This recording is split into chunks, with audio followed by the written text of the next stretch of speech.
नमस्कार दोस्तों, गोगा नवमी पर्व की आप सभी को हार्दिक शुभकामनाएं। गोगा नवमी का पर्व हर साल भाद्रपद महीने की कृष्ण पक्ष की नवमी तिथि के दिन मनाया जाता है। इस साल यह पर्व आज यानी 27 अगस्त 2024 को मनाया जा रहा है। धार्मिक मान्यता के अनुसार भाद्रपद मास के कृष्ण पक्ष की नवमी के दिन गोगा देव जी का जन्म हुआ था।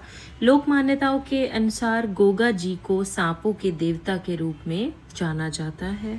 इस दिन विशेष रूप से राजस्थान, हरियाणा, उत्तर प्रदेश और मध्य प्रदेश में गोगा जी की पूजा का आयोजन किया जाता है। गोगा नवमी, जिसे गुग्गा नवमी भी कहा जाता है। गोगा जी का इतिहास। गोगा जी का जन्म राजस्थान के ददरेवा गांव में चौहान वंश के राजपूत परिवार में हुआ था। उन्हें लोक देवता के रूप में पूजा जाता है और उनका जीवन संघर्षों और वीरता का प्रतीक है। गोगा जी ने सर्पों से लोगों की रक्षा के लिए अपने जीवन को समर्पित कर दिया था। ऐसा कहा जाता है कि गोगा जी के पास एक दिव्य शक्ति थी जिससे वे सर्पों को वश में कर सकते थे। उनकी इस अलौकिक शक्ति के कारण उन्हें सर्पों का देवता माना गया और उनकी पूजा की जाने लगी। गोगा नवमी व्रत की पूजा विधि। गोगा नवमी के दिन प्रातःकाल स्नान करके स्वच्छ वस्त्र धारण किए जाते हैं।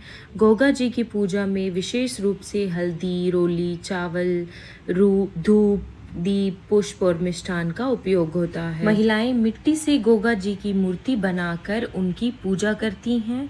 कई स्थानों पर गोगा जी देव की घोड़े पर चढ़ी हुई मूर्ति का पूजन किया जाता है। इसके बाद हल्दी, रोली और चावल से तिलक कर पुष्प अर्पित किए जाते हैं।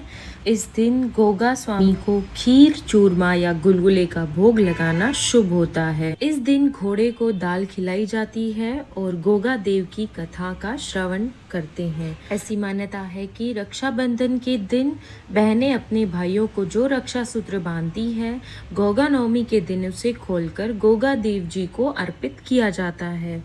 कहते हैं कि जो महिलाएं संतान सुख से वंचित हैं, गोगा नवमी पर गोगा देव जी की विधि पूजा करने से उन्हें जल्द ही सुयोग्य संतान की प्राप्ति होती है। गोगा नवमी कथा।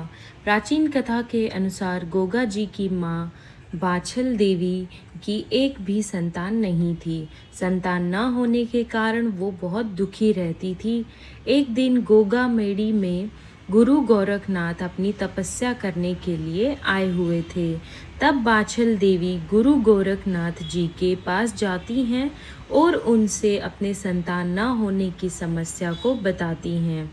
उनकी समस्या को सुनने के बाद गुरु गोरखनाथ उनको एक फल खाने के लिए देते हैं और पुत्रवती होने का आशीर्वाद देते हुए कहते हैं कि तेरा पुत्र बहुत वीर होगा, वो सांपों को वश में करना सिद्ध और शिरोमणि होगा। उस फल के खाने के बाद बाछल को 9 महीने के बाद पुत्र रत्न की प्राप्ति होती है। उन्होंने उसका नाम गुग्गा रखा। जिस दिन गुग्गा जी का जन्म हुआ वो भाद्र महीने की नवमी तिथि ही थी।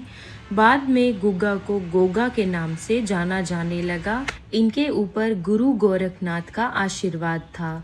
ये गुरु गोरखनाथ के परम शिष्य थे। गोगा नवमी का महत्व। गोगा नवमी का पर्व वाल्मीकि समाज के द्वारा बहुत धूमधाम से मनाया जाता है। गोगा नवमी का व्रत रखने से महिलाओं के संतान सुख की प्राप्ति होती है। इसके साथ नागों दोष से भी छुटकारा मिलता है।